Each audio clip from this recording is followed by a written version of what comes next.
জিল্লু, এই রায়দা পরিবহন তো লোকাল গাড়ি মহাসড়কে কি করে? কি অবস্থা? লোকাল গাড়ি কি বরিশাল কুয়াকাটা যাইতে পারে না নাকি? এটা কেমন কথা কইলি ওস্তাদ? না, যাইতে পারে, কিন্তু এখন এই লোকালের লগে চালামো আমরা। বিলাস স্লো আছে। আমরা পরিবহন দেখে আর কোনো রোডে আর কোনো গাড়ি চলতে পারবে না ওস্তাদ? এটা কি বলেন? রোডে সার পোকা চলবে, ব্যাটারি চলবে, হ্যাঁ, প্লাস্টিক চলবে, সব চলবে।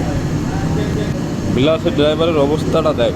দেখছি কাওয়ালি মারে, হালকা যান, রাইডার স্লো।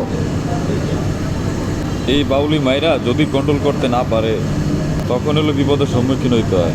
জি ওস্তাদ, এইটা তো বোঝে না সবাই। সব কিছু কন্ট্রোলে রাইখা করতে হয় ওস্তাদ। Swag slow, swag. হ্যাঁ রে লোকাল। দেখ লোকাল কি খেলা দেখাইতেছে। দেখাইবে না, এরা তো মহাসড়ক করছে, বুঝলেন না? প্রাণ খুললা, মন প্রাণ খুললা গাড়ি টানতাছে ওস্তাদ। টানুক, টানতে দে। আজীবন ঢাকা শহরে জ্যামে জ্যামে চালাইছে তো, এখন মহাসড়ক পায় একটু প্রাণ খুলে টানে। জি ওস্তাদ, টানুক। আমরা সাবধানে যাইয়েন। এই বিলাসের ড্রাইভার কিন্তু সমস্যা করতেছে। হ্যাঁ, দেখছেন দেখছেন কী করে? আমাদের সঙ্গে মনে হয় হিংসা করে। এর একটা শিক্ষা দিয়ে দেন, একটা চাপ দিয়ে দিই নাকি বলো? একটা চাপ দিয়ে দেন। বামে একদম ওই যে অ্যাঙ্গেল আছে না, অ্যাঙ্গেল, ওটা কী করে, রেলিং না রাস্তার অ্যাঙ্গেল, এগুলো চাপ দিয়ে দেন। দেন।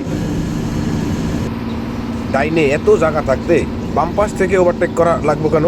এই জিনিসটাই বুঝে আসে না।